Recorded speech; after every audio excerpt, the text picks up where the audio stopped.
মুহূর্তে আমাদের ফোকাস হচ্ছে যে গণতান্ত্রিক যে ট্রানজিশনের দেশ যাচ্ছে, যে নির্বাচনের দিকে যাচ্ছে, গণতন্ত্রের দিকে যাচ্ছে, সেদিকে হচ্ছে আমাদের মূল ফোকাস।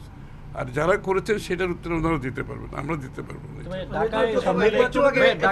একটু আগে জামাত নেতা ওই ডাক্তার সৈয়দ আব্দুল মাহমুদ তাহের 8টি ইসলামিক দলকে নিয়ে সংবাদ সম্মেলন করেছে। সেখানে তিনি বলেছেন যে 3 জন উপদেষ্টা বিএনপি হয়ে কথা বলছেন, যেখানে গতকালকে প্রধান উপদেষ্টা বক্তব্য দিয়েছেন, তার বক্তব্যে সেটি প্রতিফলিত হয়েছে। কি বলবেন? এবং বলেছেন এই সরকারের অধীনে সুষ্ঠু নির্বাচন সম্ভব না, এটাও বলেছেন। ঠিক আছে, এটা যদি ওনারা ভেবে থাকেন সেটার উত্তরটা ওনারা দিতে পারবেন, এটার উত্তর তো আমি দিতে পারবো না।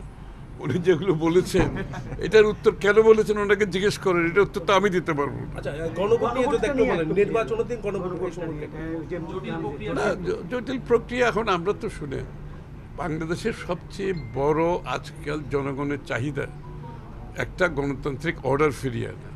সেটা সম্ভব একটা সুষ্ঠু নির্বাচনের মাধ্যমে। আজকে সবাই ভোট দিয়ে তাদের প্রতিনিধি নির্বাচনের জন্য অপেক্ষা করছে। একটি সংসদ গঠন, একটি সরকার গঠন, ভোটের মাধ্যমে প্রতিনিধি নির্বাচনের মাধ্যমে একটি সংসদ হবে যারা জনগণের কাছে দায়বদ্ধ থাকবে, জবাব দিয়ে থাকবে।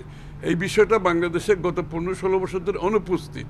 তাই বাংলাদেশের মানুষের প্রধান যেটা চাহিদা যে এই মুহূর্তে, সেটা হচ্ছে একটা উৎসবমুখর নির্বাচন, যেটা বাংলাদেশের মানুষ সব সময় নির্বাচনটাকে সামনে রেখে, তাদের প্রতিনিধি নির্বাচনকে সামনে রেখে সেই দায়িত্বটা পালন করে উৎসবের সাথে।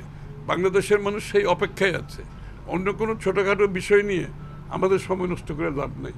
আমরা নির্বাচনের দিকে এগিয়ে যাই, দেশের মানুষের মালিকানা ফিরিয়ে দিই, তাদের ভোটের মাধ্যমে নির্বাচিত সংসদ সরকার গঠন করতে পারি যারা জনগণের কাছে দায়বদ্ধ থাকবে। এইটাই হচ্ছে জনগণের চাহিদা। বাংলাদেশে একটা গণতান্ত্রিক অর্ডার ফিরিয়ে আনবো। গণতান্ত্রিক অর্ডার ফিরিয়ে আনলে জনগণের নির্বাচিত প্রতিনিধিদের মাধ্যমে যত সমস্যার কথা এখন বলা হচ্ছে সব সমস্যার সমাধান হবে।